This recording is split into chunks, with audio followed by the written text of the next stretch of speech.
On va parler sport avec Maude Pilon-Bernier. Bonsoir Maude. Bonsoir Claude. Il sera question cette semaine des cheminots de Saint-Jérôme et par le fait même de sport-études, et je vois dans votre œil qui brille que vous avez envie de nous parler des bienfaits du sport-études. Oui, tout à fait. J'en ai bénéficié moi-même. Puis je peux vous dire que c'est super important d'en parler parce que c'est l'avenir. On n'investit pas assez dans le sport et dans les études, sport-études.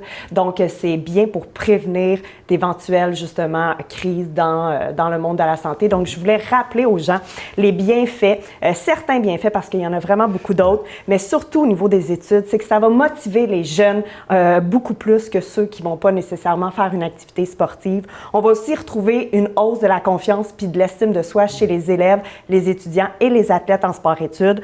On va aussi apercevoir de la concentration, de l'attention et aussi juste une hausse de performance au niveau de la réussite scolaire chez les jeunes qui pratiquent le sport en même temps que leurs études. Puis ça va favoriser une meilleure gestion du sommeil et aussi une meilleure saine alimentation. Fait que pour les athlètes ou les jeunes qui sont un petit peu plus stressés, ça va quand même favoriser à avoir un meilleur sommeil puis à juste bien manger pour savoir qu'au niveau adulte, on va prendre des précautions à ce niveau-là. Puis finalement, bien, ça va vraiment favoriser l'inclusion dans la société. Donc, les jeunes ils vont vraiment pouvoir collaborer ensemble. Puis ça, justement, les cheminots l'ont bien compris parce que leur slogan « Cheminot un jour, cheminot toujours », c'est vraiment pour pallier à tout ça. C'est fait basé sur l'entraide entre les équipes, entre les coéquipiers. Puis justement aussi, ça permet de développer au niveau personnel les jeunes étudiants, les jeunes athlètes de demain. Mais surtout, ça allie le sport et les études et ça met l'emphase sur la réussite scolaire. Donc vraiment, c'est pour ça que je voulais discuter de cette équipe-là. Il faudrait pratiquement que ce soit obligatoire, on dirait. Honnêtement, oui. Oui, hein? Quelles sont les particularités justement du sport-études au cégep de Saint-Jérôme?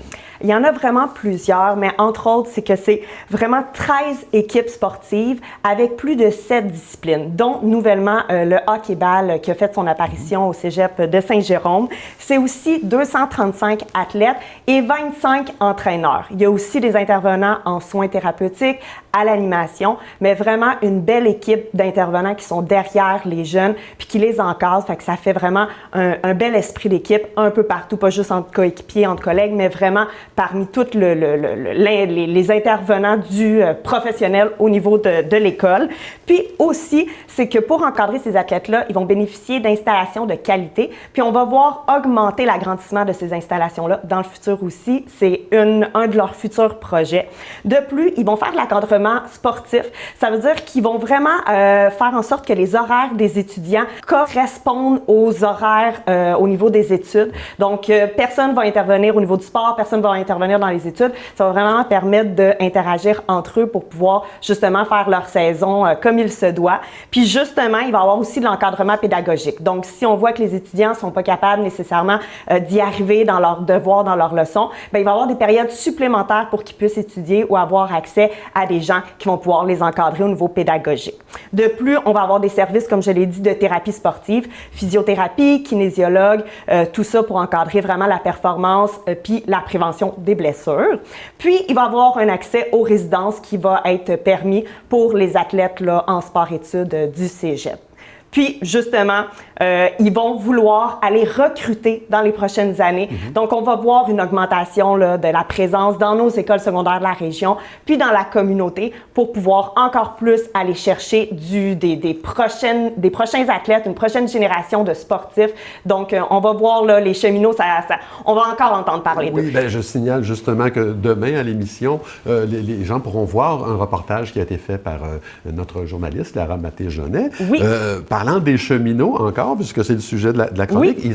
Ils faisaient partie de l'organisation du marathon du Petit Train du Nord auquel vous avez participé. Oui, c'est ça. Il y avait plus d'une centaine d'étudiants athlètes qui étaient présents. C'était sur 2 jours, puis un bel événement que je recommande vraiment à tout le monde pour voir des belles couleurs en même temps qu'on court. Donc, je veux féliciter vraiment toute l'organisation, le personnel, les bénévoles, les 100 cheminots bénévoles justement, pour cette belle expérience qu'on a eue en fin de semaine. Puis vraiment, merci beaucoup. Ben voilà, c'est fait. Merci, Maude. Merci, Claude.